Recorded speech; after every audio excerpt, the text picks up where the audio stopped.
Welcome in, everyone. I am going to go ahead and get started. It's 1 o'clock.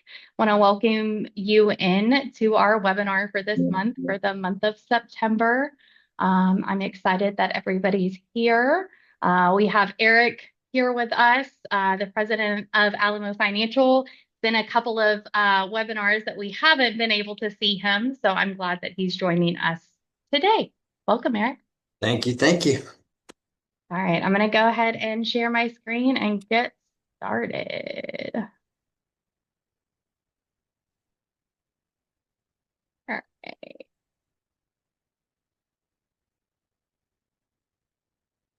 All right, so we're going to be talking about repossessions today. So I'm glad that everybody's here for today's session. That really matters. I appreciate every one of you being here. So our topic for this month is minimizing repossessions and strategies for success. I'm Rhonda, and I'm with Alamo Financial. I oversee the marketing and sales here.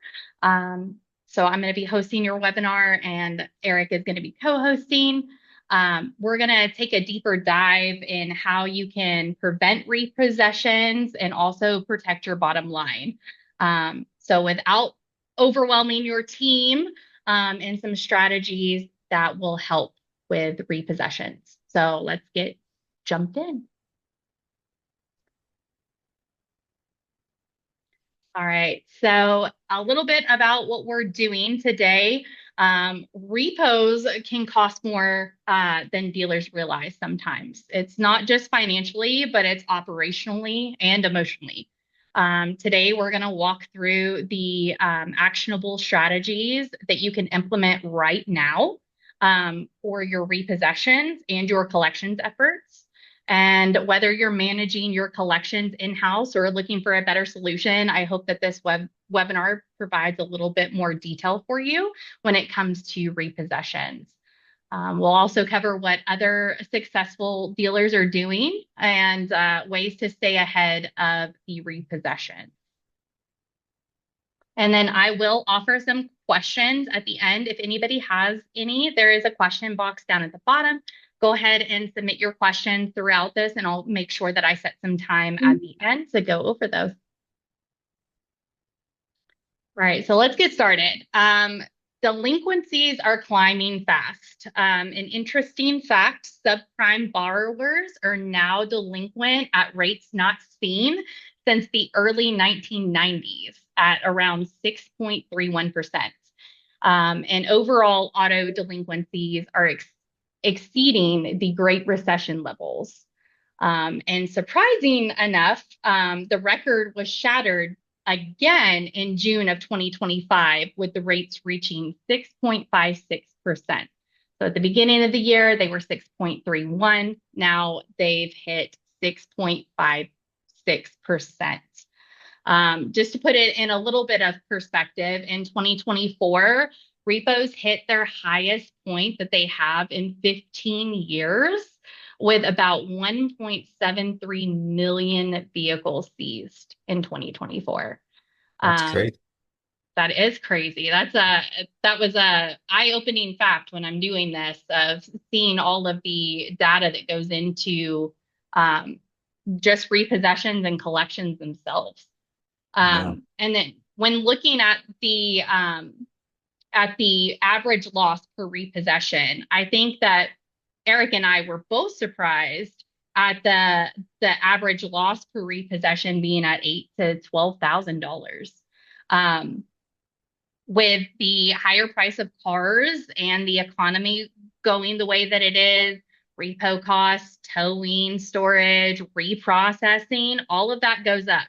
So your repossession cost also goes up, which makes it harder for your customers to be able to redeem their vehicles.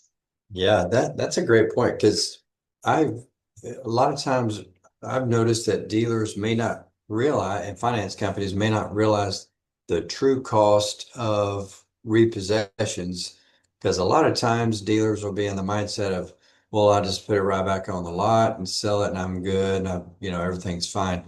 And everything Rhonda said is right on, and we can do a deeper dive into that with you, you know, at some point if you want to contact us, just really what repossessions cost you on a per repo basis as far as future lost revenue. Gosh, there's a lot there. So anyway, I just wanted to touch on that. Not to mention the customer relationships too. Those are important to Yeah, dealers. So you want to preserve that relationship with your customers. And if you're repossession, if you've gotten to the point where your customer is in repossession status, it's already hard enough on them. And with yeah, the cost of repos being what they are, the likelihood of that customer being able to get their vehicle back yeah, is steadily becoming decreased. yeah. And really you just brought another thought in my head is it's not repos are not always the customer's fault. Sometimes they're the dealer and lender's fault. Maybe the customer was put into a too much vehicle, the payment was too high, or a lot of repair issues coming up. Yeah, it's really interesting. Or just poor communication with a customer. And then how many people are they telling along the way what a bad experience they've had and all that kind of stuff. But yeah, there's a lot there actually. It's good stuff. Exactly. And then on this next slide, we're going to dive into it even more. So every repossession can cost you thousands, not just in recovery and repairs cost, because if you're planning on putting that vehicle back out on your lot, you will have to do some reconditioning, possibly some repair costs that go into that vehicle. But it's also the opportunity of a lost customer.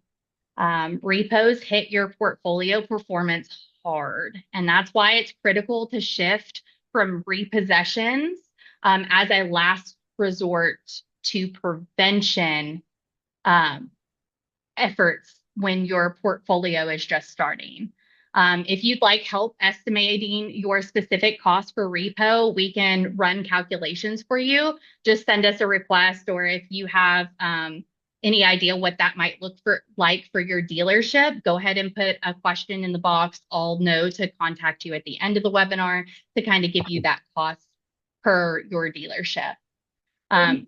So all of the things that we were talking about before, right? The towing, the storage, the auction fees, the vehicle depreciation, and the reconditioning that goes into that vehicle. The indirect cost, loss of customer, loss of referrals. This can be very important for small buy here, pay here, and lease here, pay here companies. Those referrals excuse me, are sometimes the only way that you're getting business into your door. So you thrive on those referrals. Also, a strain on the collections team. It's taxing on your staff to deal with these repossessions.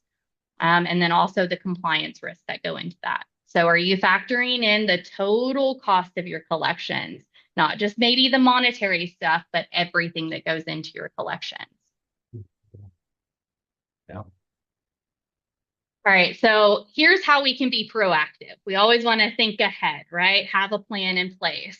So here's what each phase looks like for practice. Okay, the pre-funding stage. That's stage number one, the preemptive risk assessment. You want to make sure that you're running credit, that you're checking incomes, that you're being alerted to any red flags that may pop up dealing with a customer. We're all in the buy here, pay here, lease here, pay here space. So we know that that comes with a certain customer, and a lot of them are trying to rebuild their credit. So take a look at those red flags. The early stages of collections. You want to make sure that you're sending friendly reminders and texts after their first payment is missed. You want to make sure that you're doing that with consistency, that you're consistently following up with your customers, not just seeing that, oh, they're 3 days past due. Okay, I'll give them a call this week and then maybe not get to it for a couple of weeks. That's driving your delinquency up and that's putting your customer at a worse position. Three, the late stages of collection strategies. Offer restructures or deferrals before getting to that point where you're placing the vehicle for repossession. Seeing if you can work with your customers, finding out what the issue is. Maybe it's a one-time issue that kind of got perpetuated because they got behind. Maybe they're a weekly pay and 1 week their paycheck didn't come in or they were sick. You got to take a look at each situation and each account as they come up. And then the final stage, Repos, after everything else is tried and is fully documented. I can't stress that last part enough. Make sure that you're fully documented and you've Yeah. done your cure letter process. You've done every attempt to be able to collect on this account before you're placing for recovery. Yeah, that's a So good. so you really need to get in that mindset of focusing, of shifting that focus to chasing and preventing late payments versus in the recovery stage. Did you have anything that you wanted to add, Eric? I really didn't. Not You for sure. touched on that. Yeah, income, the first one there, income verification. Not only that, but I think it comes up later in the presentation, but looking at the PTI, the payment to income, but I think that's coming up a little bit later. But yeah, that's good stuff. Yep. So we're wanting to be a more proactive, think proactive and not reactive um, when it comes to your customer accounts. Now, psychology. Okay. Um, I am a psychology major. I love the psychology of what goes behind a customer, a dealer, their way of thinking, customer behaviors. That's important when it comes to doing collections and also handling repossessions for your dealership. Understanding the borrower's behavior. So many customers fall behind for very human reasons. We're all human. We all deal with things. Life changes, job loss, medical bills, um, but they also avoid contact out of embarrassment. Um, think if you were behind on your bills, I'm sure all of us have been in a position before where we either forgot, it wasn't set up on auto pay, it slipped our mind, and then we're contacted by a account that we have, and we get that feeling of, oh no, I missed it. Oh no. And we get that embarrassment, right? Or sometimes our customers don't want to reach out because they don't think that we're going to help or they don't know what their options are. So we want to make sure that we're doing enough education to provide to them their options when it comes to their accounts and solutions that we might be able to provide. This is where collection approach has to change. We need to lead with more empathy while still holding customers accountable because we do need to hold customers accountable. But make sure that your customers understand that a missed payment isn't just a one-off thing, that it can compound your interest and cost them more in the long run. So this is where education comes into play. Make sure that your collection staff is training your customers on what that looks like. It's not only a missed payment, but at 30 days past due, it's going to reflect on your credit. It can drive your interest rate up on your payoff. All of the negative things that it can lead to, not just being delinquent and possible repossession. Um, and then when it comes to the psychology, we want to make sure that we're explaining to the customer not just the impacts of the late payments, but also what that looks like for them in the long run. As I was stating, if they get behind, if they're a weekly pay, what does that look like moving forward? All right, so the power of early intervention. Early intervention is key. The best way to prevent a repo is catching the problem early. Reach out after one payment, not three. Use automated reminders and personal phone calls to make sure that you're reaching out to your customers again on a consistent basis. If you're questioning what your collections process looks like, be sure to reach out to me. I can share some ideas with you on collections. Collections is one of my passions. So I love giving education to both dealers and customers on collections. So reach out to me. I can come up with some ideas of what a process could look like for your dealership or ways that Alamo Financial can get in there and help you with your collection and with our 20-year process. You can offer payment plans early to avoid the account getting delinquent. Every day that you wait is an increased risk of default.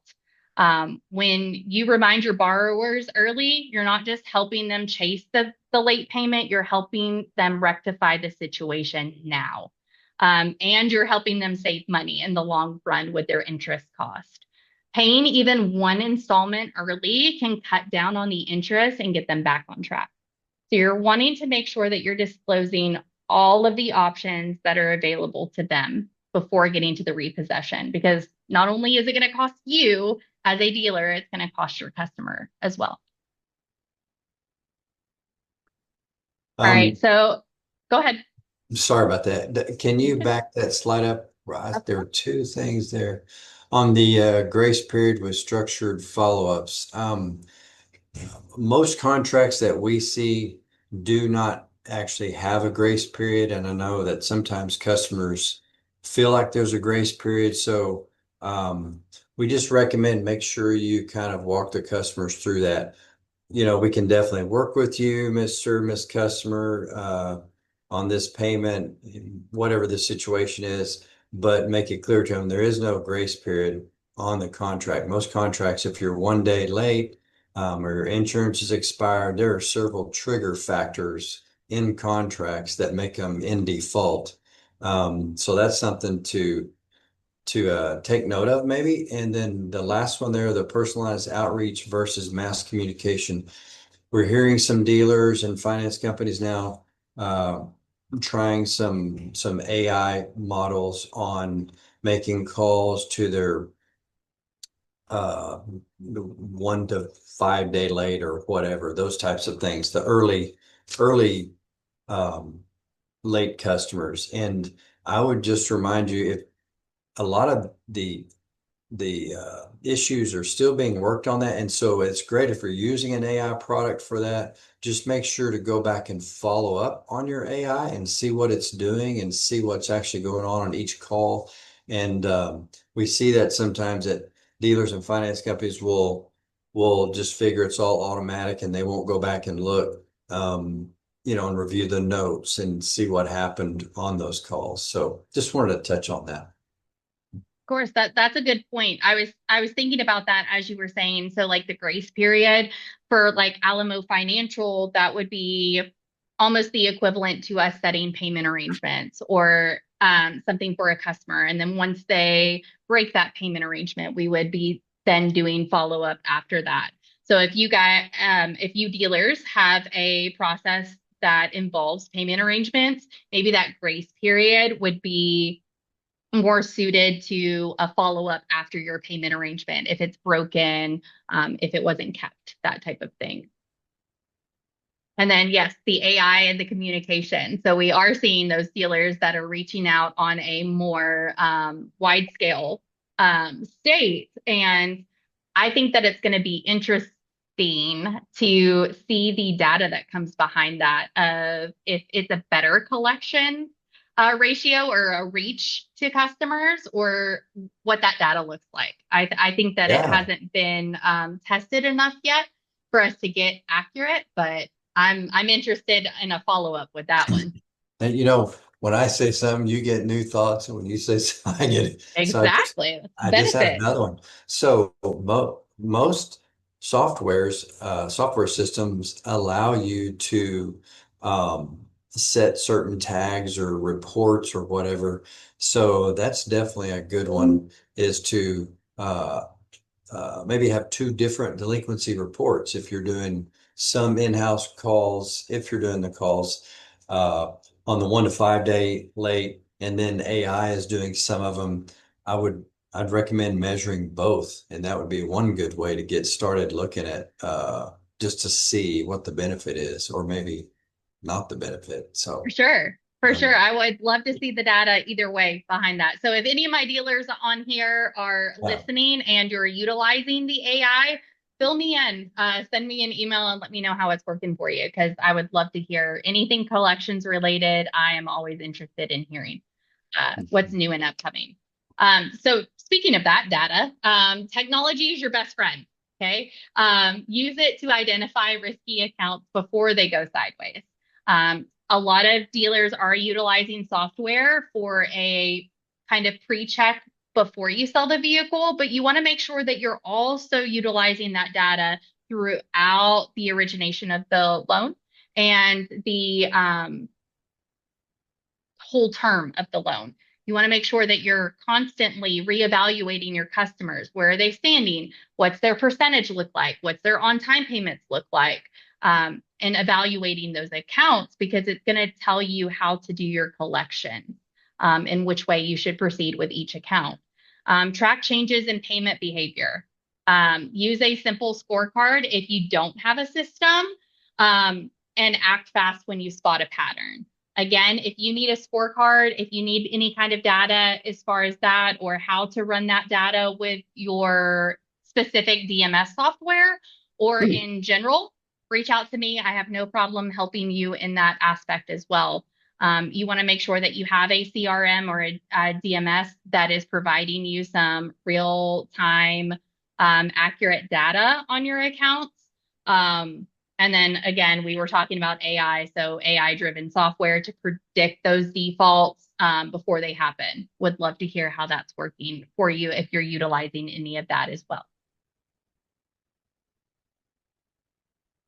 All right, so a flexible approach keeps vehicles on the road. We all know that. For customers with temporary hardships, again, offering those deferrals or restructuring the loan is going to prevent those repossessions and continued delinquencies on the account. Always document your conversations and set clear expectations. You want to make sure that you're documenting your accounts. If you, again, don't have a software or a CRM that is allowing you to do that, I highly suggest that you do that. It is pretty much impossible for you to do collections if you don't have a system in place to keep it all organized and put together. You also want to make sure that you're documenting when you're getting into that repossession stage. You want to make sure that you're allowing enough time for cure letters to be put on the account. What is your state regulation? Again, if you need rules and regulations when it comes to state regulations, when it comes to repossession, please reach out to me. I do have that information for each state. Also, a well-timed modification can turn a loss into recovery. So again, repossessions are the last resort.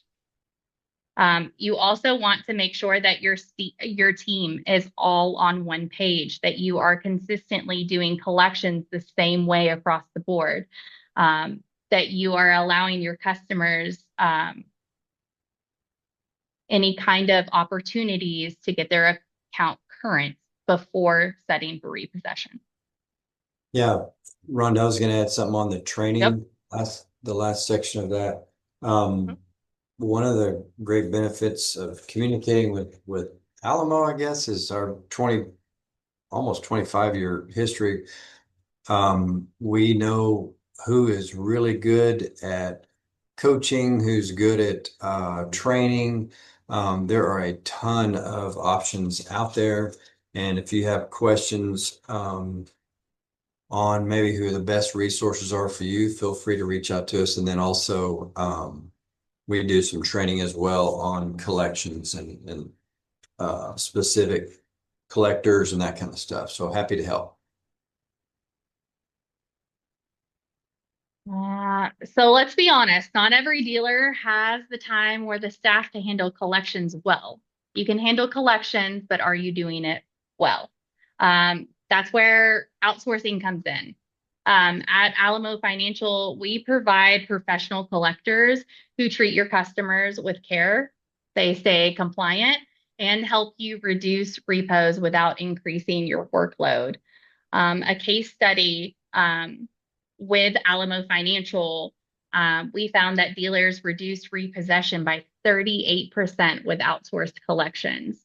So this data came straight from one of our customers, one of our clients here at Alamo Financial. Prior to servicing with Alamo Financial, they had a high repossession rate, and we were able to decrease that by 38% when they outsourced and used Alamo Financial. So we can help decrease those repos as well. Again, any questions that you have about collections, repos, even insurance tracking, CPI notes, side notes, anything in regards to collecting payment for your collateral, reach out to me and I can be of some assistance on that. Yeah, toll charge collection, that's been a hot topic lately. So yeah, definitely knows the ins and outs of that for sure. So we love numbers and facts over here. So let's get into some more details. We've also seen at Alamo Financial, like we were just talking about CPIs and side notes and the add-ons, like the F&I products. When we step into collections, we've reduced outstanding balances or just side notes and CPIs by 26.3%.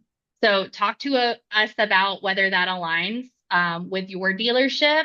If you're doing any kind of CPI or side notes, toll charges, like we were mentioning, if you allow your customers to do repairs at your shop and then have a balance, any side notes, we're able to collect on those. And again, Alamo is proven to do 26.3% more with a reduction in that just on side note debt.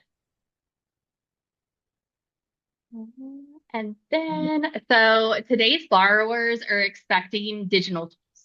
So when we're talking about payments and collections, we want to make sure that we're offering easy payment portals, offering recurring payments for those customers that have a forgetful memory and want to keep on time with their payments, and also mobile reminders. So you want to make sure that you're sending text to pay links or text messages to them, because this generation that we're in, most of us are on our phones or attached to a screen at all times. So getting those friendly reminders to make their payments is helpful as well.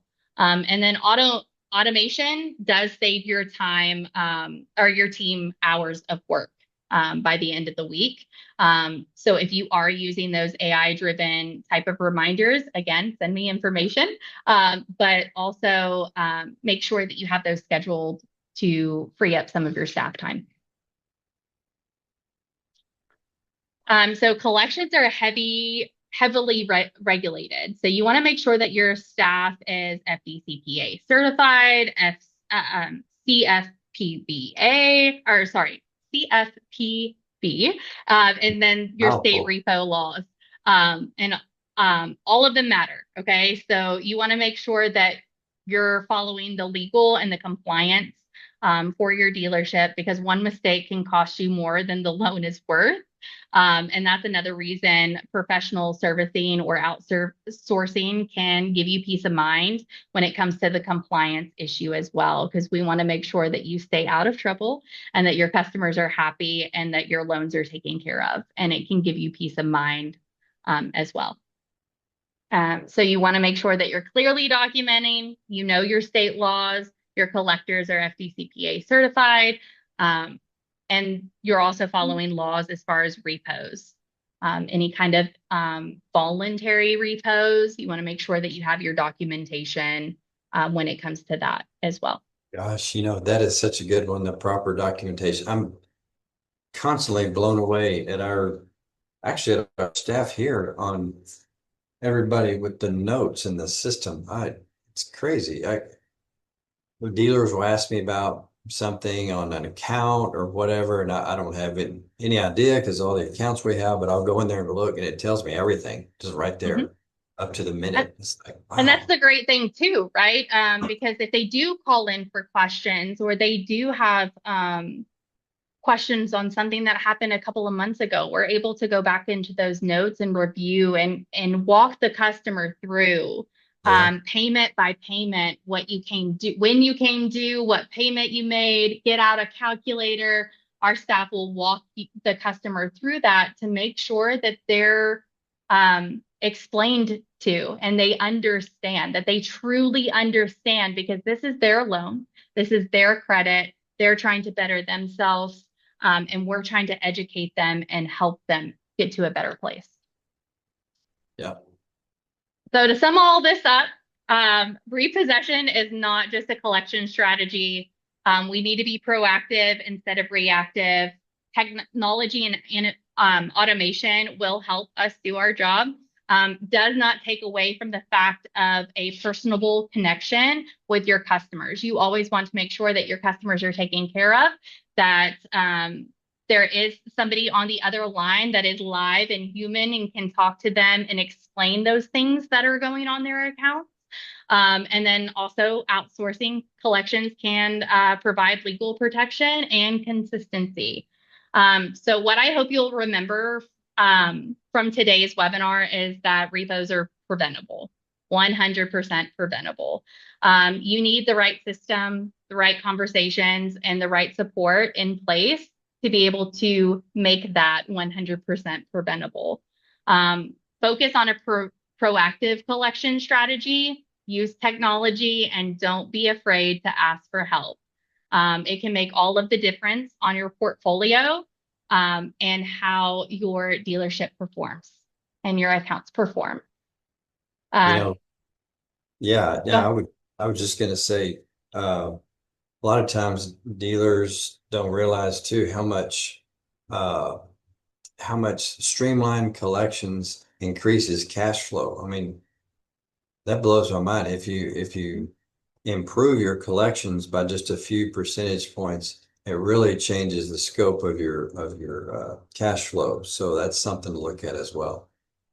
Yeah, very much so. So I'd love to hear any questions that you have. I do see a couple in here, so I'm going to read those here in a second. I'm going to branch this out to everybody. What's your biggest challenge with collections right now? It doesn't have to be repossessions, but tell me in the chat, what is one of your biggest challenges with collections? Let's talk through it. We may not have time for every question. If we don't, I will follow up at the end of the webinar with an email. And then follow up with anybody who wants a deeper conversation. Again, we can help out with calculating your repossession costs. We're able to help with a process for your collections. We're able to show you what services that we provide and how we can drive your portfolio up to where you're succeeding, drive those delinquency rates down, reduce your repossessions. Reach out to me. That's my email. That's the phone number for Alamo Financial.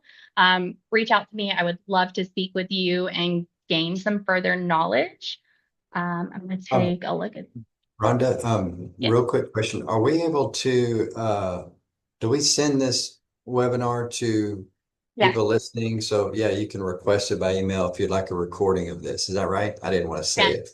Yes, will get this webinar will be uploaded to YouTube. So hi YouTube friends, at the end, I will send you a link to the webinar. It is always on our YouTube channel. So it's youtube.com/Alamo Financial. You can always pull up our past webinars if you weren't able to make it to one. If there's a topic, I usually put the topic that we're talking about in the title. So you'll be able to quickly see if there's any topics that apply to you in your dealership or you would like to listen to. And anybody who is here or who signed up for the webinar will receive that link, but just know that it is always available on our YouTube channel. One of the questions that we have, I'll ask you, Eric, how long do you wait to repossess? So that is a really good question. We have a process on repossessions that we will be happy to share with you. But a general overview answer is we send a cure period. So not all state or a cure letter. Not all states require and areas require a cure letter, but we always send a cure letter after a certain period of time when a customer hasn't been in communication with us. It's very quickly once they stop communicating with us. And then just as good business practice, even if it's not required, we still, by the state, we still wait for that cure period to end, and then we will quickly repossess the vehicle after that. So to answer the question on how many days, sometimes the cure period will run 10 days. Sometimes it'll run 20 days. The only time we typically will wait 20 days, I think, is when the state actually requires it. Some states require a cure letter, and then the cure period is 20 days. So you need to wait until after 20 days of that letter being sent to the customer before you actually recover it. So hopefully that answers the question. And just to follow up with that, that is business days. So 10 to 20 business days, that cure letter period is. We had a follow-up question that said, do you have to send a cure letter? So yes, you do need to send a cure letter per state regulations to be compliant. Um, Oh, Go sorry. ahead. So I was going to say some, all states are different, and I don't recall how many require it, how many don't. But as far as our compliance management system, which dealers ought to have also in there, it says as good business practice, we recommend sending it to all of your customers, no matter what state you're in, and just following that.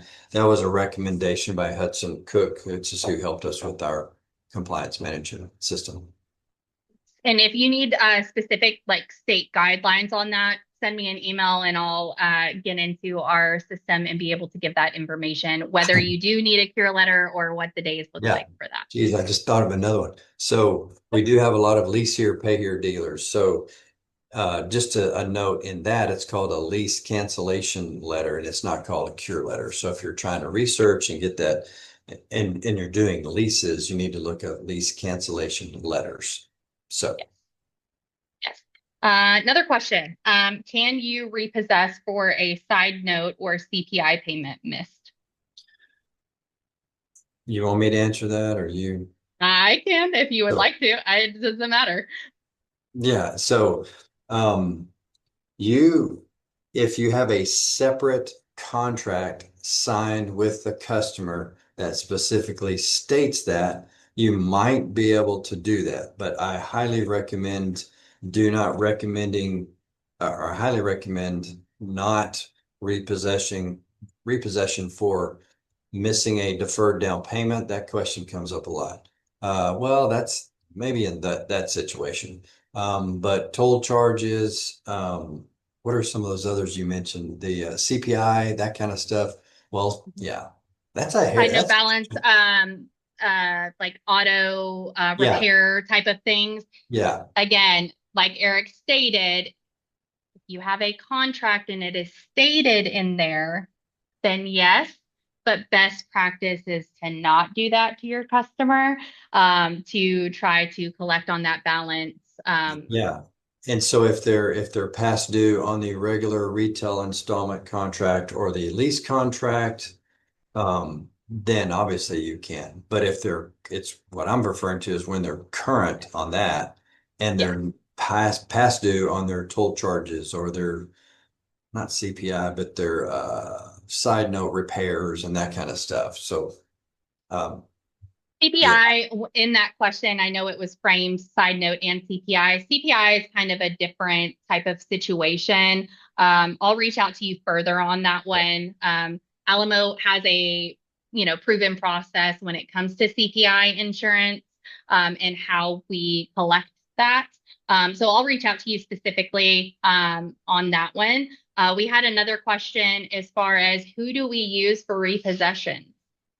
so that's a great question. We have sometimes we get asked the question, do y'all use brokers? So we do in some cases, but 95% of the cases we do direct with the repo agents themselves. We've got repo agents in all 50 states, I believe, that I'm aware of. And that is a constant thing of adding ones that are new and kind of excited and energized about getting the repos. That is a list. Our repo company list is continually changing, and we're always trying to improve it. And if you need a repo, we're happy to give you names of repo agents. So if you want to email us and for what state, and then sometimes on large states, we need to know what city, and then we'd be happy to uh, send you their information. And along that topic, you want to make sure if you are hiring somebody that you've never worked with for repossessions, that they are licensed, that they are Yeah, bonded, that they are taking care of your collateral, that they are taking photos and doing all of the documentation that you need to be yeah. done on your vehicle. So please make sure that they're licensed. And Uh, so in the case of our another thing you can ask him is their repo charges are pretty set across the board, but a lot of times, well, with us, they don't charge storage fees just because of our volume. So sometimes maybe it's helpful if we get one for you and it may save you some money, but if you're going to deal with them yourself, you might ask them about, make sure you find out about the storage charges because those rack up quick. yep. And then one more question. This is the last one that I'll answer. It's the last one on here. Sorry, it just closed out on me.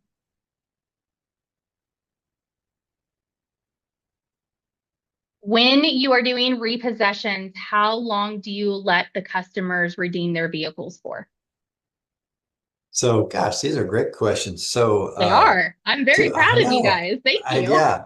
And I may be a little stumped on this one. It used to be 10 days to redeem their stuff, but I'll tell you, this is the golden answer to this. We let the repo agents, they handle that. That is not something that we tell repo agents. We let our repo agents, it's a requirement we make of them that the customer pays the repo fees, a lot of times to them, to the repo company, but also any kind of recovering stuff out of the vehicle, any of that is handled directly through the repo company and not by you at your location or dealership. So different repo agents have different days and they'll communicate that with the customer. From a collection standpoint, here at Alamo Financial, we typically allow tell customers that they have 10 days, but we're deferring to that place that picked up their vehicle. So for belongings, to pay their repo fees, if there's any fee that the company charged, the repossession company, I need to be specific. The repossession company charged, they'll pay those fees separate, their past due balance, and what Alamo Financial requires based on the dealer of their payment to us. And No. then the repo company is completely separate. We never know what their balance is. We don't typically know what the charges that Yeah. they're going to have to pay there are, any of their belongings, stuff. The vehicle is in possession of the repossession company. They need to deal with them.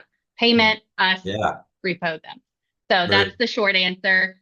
good Um, explanation. again, if you have any other questions whatsoever, I appreciate you guys being on here and joining me for this 45 minutes.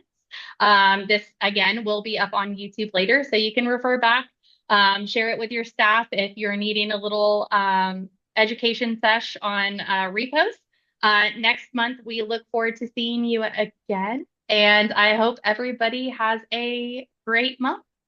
We'll see you next time. Yeah. Thanks, Rhonda. Bye. Thank you guys. Bye.